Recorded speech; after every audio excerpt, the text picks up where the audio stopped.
And that was the latest in the world of sport. But Friday Gig K24 kicks off now in studio. We've got Boniface, Betty, and Irungu. All of you are activists, but Irungu, your background is a little bit different.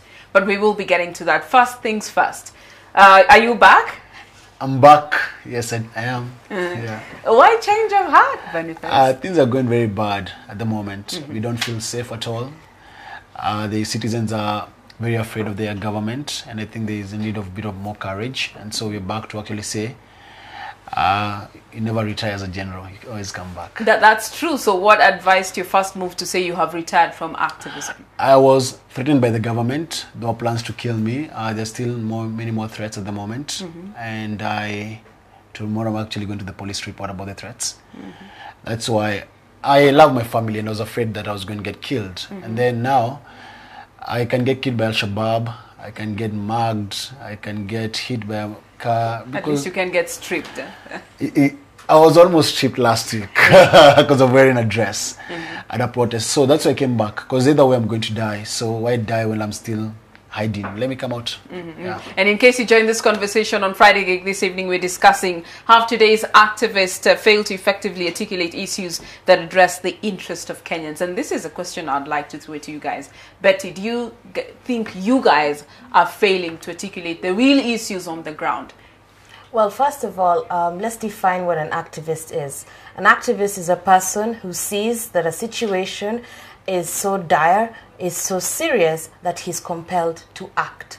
And that means that any person who sees someone being robbed in front of them is an activist. Any person who's seeing that something terrible is going on in their society and decides to raise their voice about that, that is an activist. We have seen women making a lot of noise about the stripping incidents. We've seen women making a lot of noise about young girls being impregnated by teachers. We've seen teachers making noise about their own remunerations. All these people are activists. So what has compelled somebody like me? It's the same question that each person who's forced to speak up should ask themselves. What is making you speak out on Twitter? What's making you speak out on Facebook? We can see your posts. Aren't you also activists? Because the question here comes in terms of, at what point do they now stop representing their own interest to actually catering to the interest of others? And Irungu, this is why I bring you into this conversation. Are we seeing self-interests in the face of we're trying to represent a cause? No, I would just disagree with that. I mean, I think all the public demonstrations that we've seen over the last, if you just take the last 5 years, have really had at their center public issues of public interest. You've seen, and a whole range of people, you've seen chiefs demonstrating with placards. That was in 2012. And that, for many of us, was an interesting moment to actually see provincial administration going to the streets. We've seen nurses, we've seen doctors, we've seen teachers, we've seen women who fear for their safety, and we've also seen Boniface and others talking about the need to increase funding for the police. And these are all social issues. These are all public interest cause. So I don't think it's fair to come from a space that actually there is a self-interest. I think the second thing also is that all of this is now legally sanctioned and actually enshrined in Article 37 of our Constitution. So they are actually exerting a constitutional right to express themselves publicly. The other thing that I think is useful, I found this leaflet about a week ago, and I don't know whether it can be shown up, but it's a Ministry of Devolution and Planning brochure, and it's called How Citizens Can Participate in Governance. Let me just read to you number 7 of their advice to the country.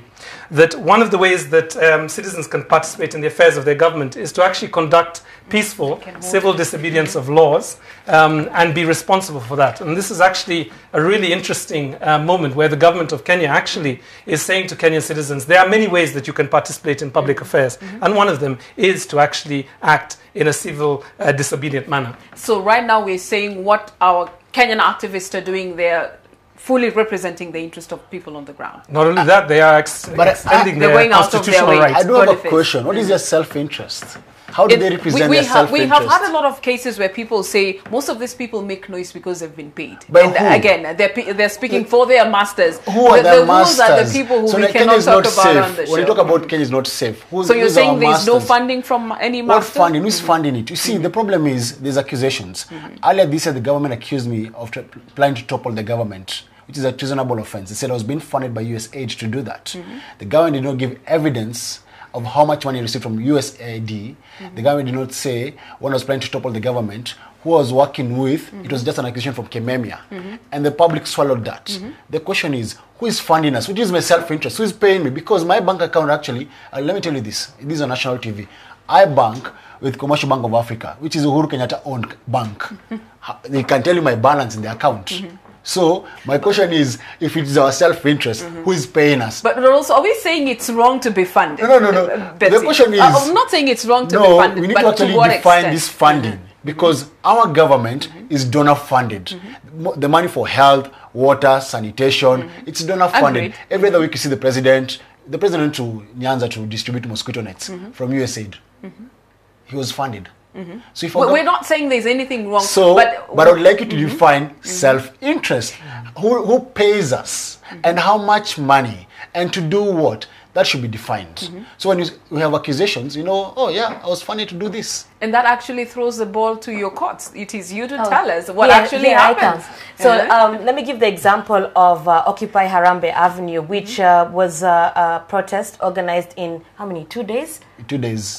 More like 32 Sunday, hours. Monday. Sunday, Monday, and then we did it. So what we did is Boniface Wangi kindly provided designs for T-shirts, and the public was asked, here's a design, go print it for yourself.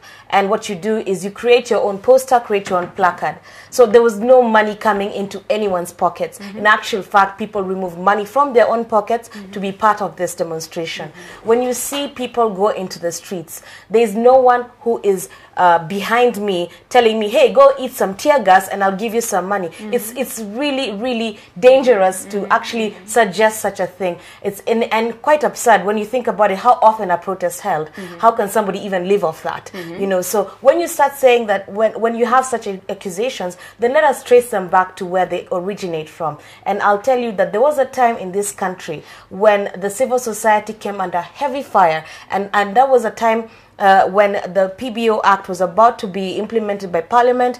There was a time when the civil society came under heavy fire, and the claim at that time was that the civil society is being funded, again, to topple the government. The question is, isn't the government receiving funding from the same countries, from the same organizations?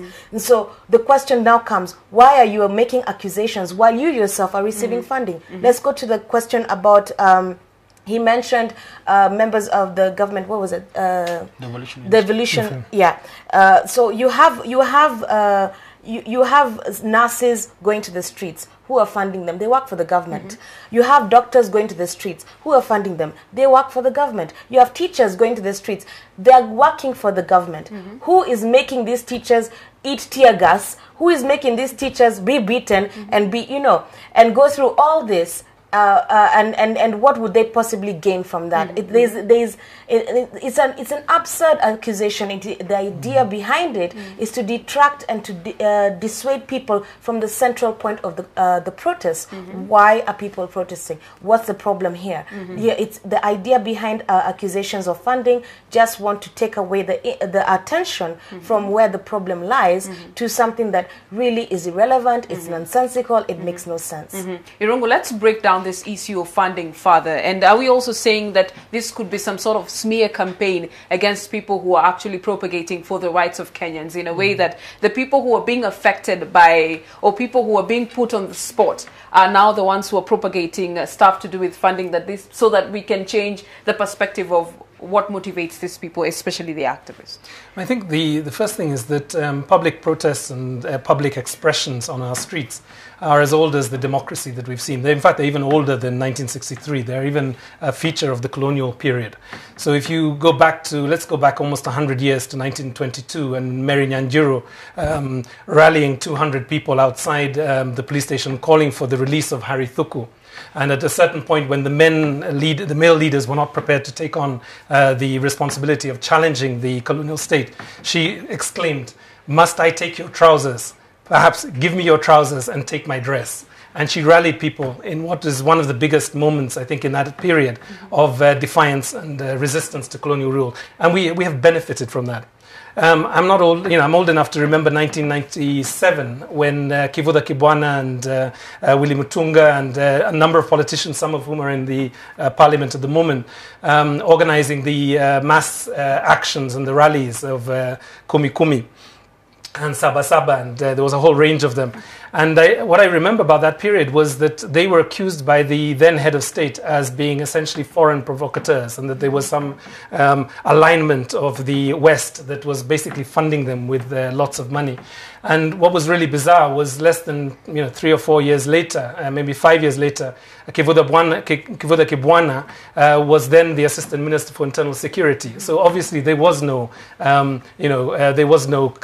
pact with the Western nations. It was simply used to do that. And I think actually now it would be very dangerous. Let's say, put it a bit more politely, it would be an error of judgment to misread the public anger and the propensity of people to basically take to the streets in concern and say that simply they're being paid. No, they're not being paid. They are extremely worried about the state of the nation. Boniface, so are we saying that there is no day, the government of the day and the activist will be reading from the same script? There are many times. There's a time me and Uhuru Kenyatta was on the same script. Last year, during Occupy Parliament, the president said that he was actually against the pay rise. And he said the same thing. So on the same page.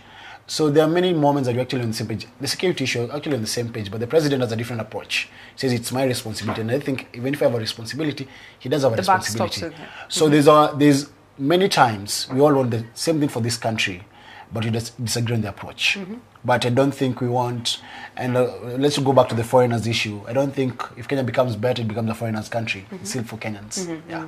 The other question is, are we using the right avenues? For example, case in point, my dress, my choice. Yeah. And a lot of this orange my hood is on Twitter, is on Facebook. Yeah. But I'm thinking at that tout, most of them have been touts. The tout that is stripping a lady or that lady that is boarding that matatu. Is there a likelihood that they're on Twitter? And are we giving the right message but to the wrong audience? I think it worked. For my dress, my choice, the president spoke about it, the first lady did, Anne Egoro did, Kemayos formed an anti-stripping squad, something like that. So it actually worked. But what is actually very sad is that kids get defiled every other day and there's no action from the government. But when a middle class issue is affected, because this was a very middle class issue, and you can see they came out in numbers, and the president acted about it. So I think there's a need for us to find a way to mobilize the middle class, because it seems the president and the government listens to them more because they pay taxes. Because if you look at the response the last 1 week, it has been very positive from that protest. So protests do work. And where we are today as a country and where Uhuru Kenyatta is the president and Ruto is in government is because of the liberation process that actually happened over 20 years that ended the one-party state rule, and we've got a new constitution. So the benefits of the county governments and many TV stations actually a result of street protests.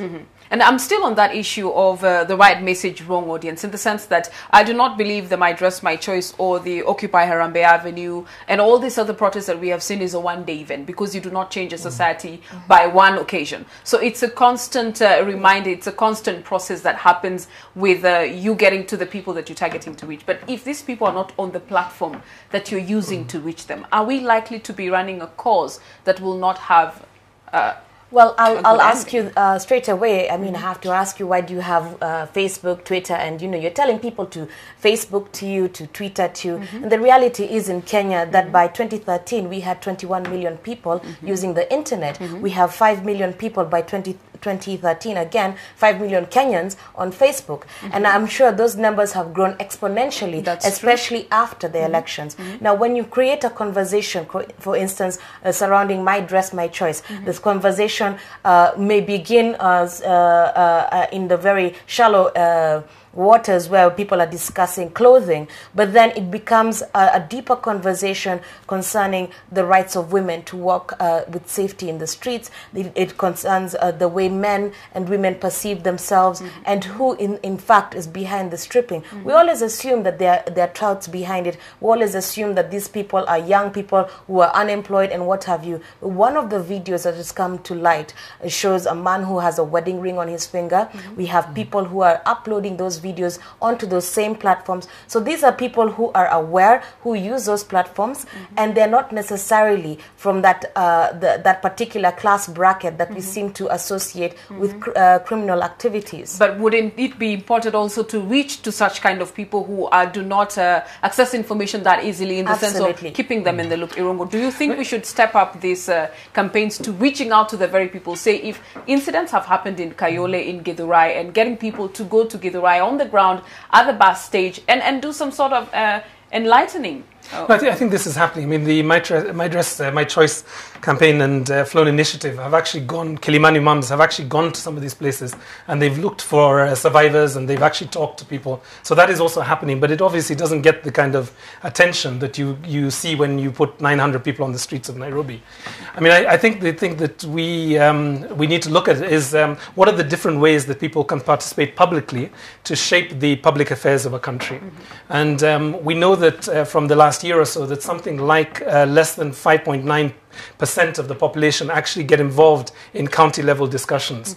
17% of the population know the allocations that are within their counties, and less than 100 people in Nairobi actually bothered to inform the county budget, the Nairobi county budget for this year. Now those are shocking statistics, and I think one of the things that we need to look at is actually how do we create a culture where people are writing letters, they're petitioning, they are involved in the public forums. And once you have that, I think you will see a much more mature democracy, which allows for people to take direct action without feeling that they have to take what is really a drastic action, which is to take a day away from your work, go into the streets of Nairobi, risk tear gas, risk being beaten by the police, whereas you could actually express yourself in a much more safer way, and actually in a way in which policymakers would be able to respond. But I think what's happened is that people, I think actually the public's concern with their protests is that they don't think it will lead to anything. That's not a problem of the protest. That's a problem with policymakers not being able to demonstrate that they are able to listen and are responsive to the needs of the public. Something very important you have raised, Boniface, I would like to bring you into this. Representing a cause or fighting for a cause is one thing, but the people who you're fighting for, are we looking at Kenyans as being sometimes disinterested in some of these things? Say on Twitter, people will run a very successful campaign, talk about something, but you call them out to actually come and put the talk to the walk or the walk to the talk, one of the above, and they don't show up. So are we saying also we have a very ignorant population or ignorant target audience, more or less? I don't think it's actually ignorance. They know what's going on. There's a big level of fear where most of us came of age under Moi's government. And so under Moi, you never protested, and if you did, you got shot, you got arrested, you were tortured, now torture chambers, there's a lot of bad things happening. So our parents taught us not to go to demonstrate or protest. So we grew up without that culture. Kenyans are very passive-aggressive nation, where people are they try and set off trouble. A matatu price will be hiked and they won't, or lipa too, they don't want to get They will into, complain and pay. They complain faster than they no, pay. they mama, they don't even complain because they're more than the tout and the driver, but they never complain. So the reasoning is actually, if more Kenyans could go to the streets, change would happen. Problem is they're afraid of what will happen. Nothing happens to us. I go to the streets every single day and I go back home. Tell me I get beaten up, arrested, then I'm released the following day and the court acquits me. So it's a very, but to your average Kenyan looks like very extreme. So what is an activist actually? So this is what I need to tell Kenyans. It's an active citizen. And you don't have to go to the streets to protest. You can actually protest every single day in your life by making things better. So what you need to do is actually ensure that you do more acts of courage, encourage more people to go to the streets and get the confidence to actually defend their right. Because we elect members of parliament, but we never hold them accountable because we're afraid because they're on mtu mkubwa. So we Kenyans have this slave mentality. And that slave mentality means that a slave never protests. A slave does. A slave pays taxes, a slave... We are resigned to our fate. We just, not meaning, whoa, no, we are slaves. We are slaves to the system because right now we should be demanding better. The security issue about Mandera could have actually brought thousands, if not millions, to the streets. We had less than 300 people in the streets. About 300. So some people were asking why not take it to Mandera where the real thing happened. Why not target people in Nairobi who would care less? That's because very Mandera silly reasoning because now even Nairobi has been hit. Westgate, Gikomba, Isili. Security is not actually Mandera issue. It's actually a country issue. It is a national and forget issue. about Al-Shabaab. You have muggings, you have carjackings, you have all rape, you have defilement, all form of crimes happening in this city. So you know someone has been a victim of crime, that means that you need to speak about that. So what next? So after Occupy Harambe Avenue? We're just warming up. As in, I'm back, and I know we're just warming up. I think now we need to go beyond protest. We need to get into policy and see how do we push it to the next level. How do we engage now in the language they understand? And which is that, if you might tell us? Well, next week, on December the 2nd, we're presenting a petition to begin the process towards removing the Inspector General David Kimaya from office. And you know, it's if you've read the Constitution, it's quite a long process to get him out. But at least we're beginning the process with this first petition, and the petition will be presented to the National Police Service Commission. Irungu, as we bring this conversation to an end, in terms of the tact that we have been using to advocate for some of these issues, are we on the right course, or do we need a slight change of tact that can give us more results, more or less? So we can see more successful campaigns that are being run, so that it just doesn't end on the street level. We actually see the effects in our daily lives. I think we need to see a lot of things happening. I mean, for me, the beauty of the My Dress My Choice campaign has been really that, you know, I think very ordinary. They may get annoyed with me for saying this, but you know, very non-NGO type people have got involved in something that really is of interest to them. You know, and many of them, you know, have used that forum to discuss motherhood, to discuss parenting. But this just struck them as something that they could not let go. And I think the more that you see that happening, the more it will be less driven by NGOs or by politicians or by, you know, people who used to be in the government. It will actually be led by people who are just doing, you know, things that they think are best for this country. And I think really, if you have a sense that this world that you live in is not acceptable, that it could be better, there is no passion in playing small. There is no passion in playing a small game. What we really need to do is get people to actually go out there and redesign a world that really works for them.